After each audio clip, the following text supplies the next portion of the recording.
दरकते पहाड़, धसकते मकान और झांकते हुए आंसू। 2 जनवरी का वो कलमुहा दिन जब लोग नए साल की रौनक मना ही रहे थे कि बद्रीनाथ के प्रवेश द्वार जोशीमठ में दरारें आ पड़ी।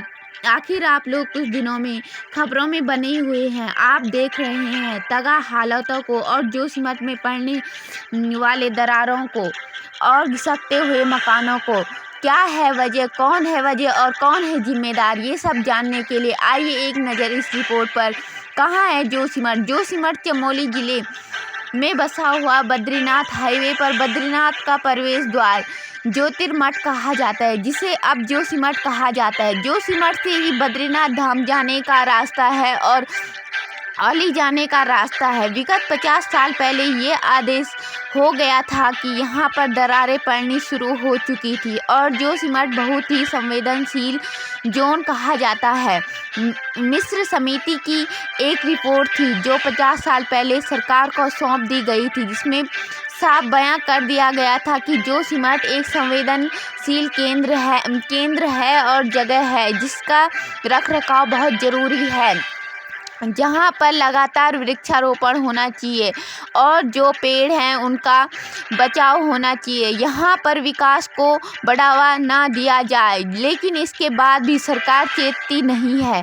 पर्यटन के नाम पर हो रही आवाजाही के साथ अंधाधुंध दौड़ में यहाँ पर मकान और बिल्डिंग का निर्माण किया जाता है। मकान और बिल्डिंग आदमी की अपनी आदमीयता के आधार पर होते हैं, लेकिन जिसके साथ जिस सरकार को पता था वो सरकार उसके बाद भी यहाँ पर दो हाइड्रो प्रोजेक्ट चला रही है। जोशीमठ शहर जो कि मैरीन पर बसा हुआ है, मैरीन ग्लेशियर से बनता है। ग्लेशियर गिरने के साथ ही मिट्टी ग्लेशियर गर्मी में पिघल जाना, बर्फ़ का पिघल जाना और जो भूरी मिट्टी का बच जाना और उस मिट्टी से टीला बनना और उसके बाद टीले के साथ एक शहर का निर्माण करना। क्या आप में संवेदनशील नहीं है? अपने आप में संवेदनशील नहीं है? इस संवेदनशीलता को सरकार पहले से ही सजग कर लेती, अपने मन मस्तिष्क पर बिठा देती।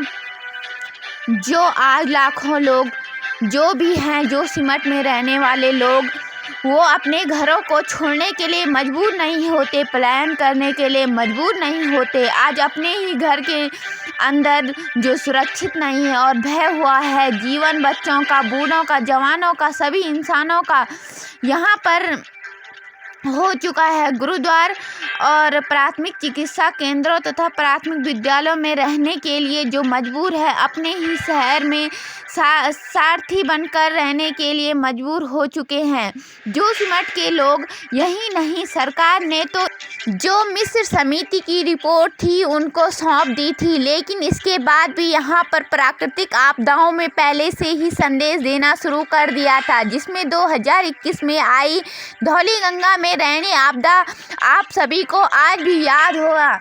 भया हुआ तबाही मचाई थी और बहुत बड़ा प्रोजेक्ट फेल कर दिया था। ये रैनी गंगा की कुछ तस्वीरें जो आपदा में आई थी 2021 के तहत, जब आपदा ने इतना बड़ा संकेत दे दिया था तो उसके बाद भी जोशीमठ का ट्रीटमेंट नहीं किया गया। जो आज इतने लोग सड़कों में रहने के लिए मजबूर है, इनका जिम्मेदार आखिर कौन? क्या पलायन को बढ़ावा देना और किसी संवेदनशील जगह पर इस तरह का विकास करना सरकार को खूब भाता है। लोगों का सरकार के प्रति जो आक्रोश होगा वो तो है ही, लेकिन आक्रोश है यहाँ पर एनटीपीसी के प्रोजेक्ट को, क्योंकि एनटीपीसी ने यहाँ पर इस शहर के नीचे सुरंग निकाली हुई है।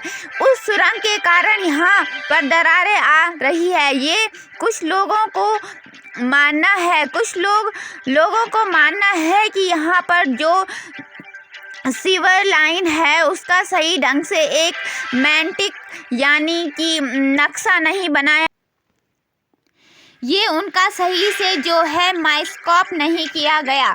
इसके तहत यहाँ पर दरारें आ रही है। अब स्थिति इतनी भयावह बन चुकी है कि जो जोशीमठ में दरारें आ रही थी, अब उन दरारों की आग से डिस्टेंस बहुत ज़्यादा हो रही है और अब वहाँ से पानी बहना शुरू हो चुका है। क्या जोशीमठ का अस्तित्व मिट जाएगा? अगर जोशीमठ का अस्तित्व मिट जाएगा तो यहाँ के लोग पलायन हो जाते हैं। यहाँ पर जितनी भी बस्तियाँ थी, पूरा जोशीमठ अगर ख़त्म हो जाएगा तो इसकी जिम्मेदारी लेने वाला कौन है? क्या सरकार को पहले से ही चिताना नहीं चाहिए था? अब अचानक एकदम आई आपदा का कैसे निवारण किया जा सकता है? जोशीमठ की जो आज के हालात को देखते हुए ये लगता है धीरे धीरे जोशीमठ का अस्तित्व खतरे में पड़ने लग गया और पूरी तरह से मिट जाए। अब देखना ये है कि सरकार कितनी देर में ये सब कुछ कर पाती है। इतनी जल्दी यहाँ के लोग अपने घरों में वापस आ पाते हैं, इतनी जल्दी यहाँ के लोग खौफ से बेखौफ हो पाते हैं। ये देखने के लिए बने रहिए मेरी वीडियो में। तब तक लेते हैं आप सभी से अलविदा और आप लोग सजग रहिए, सुरक्षित रहिए। धन्यवाद।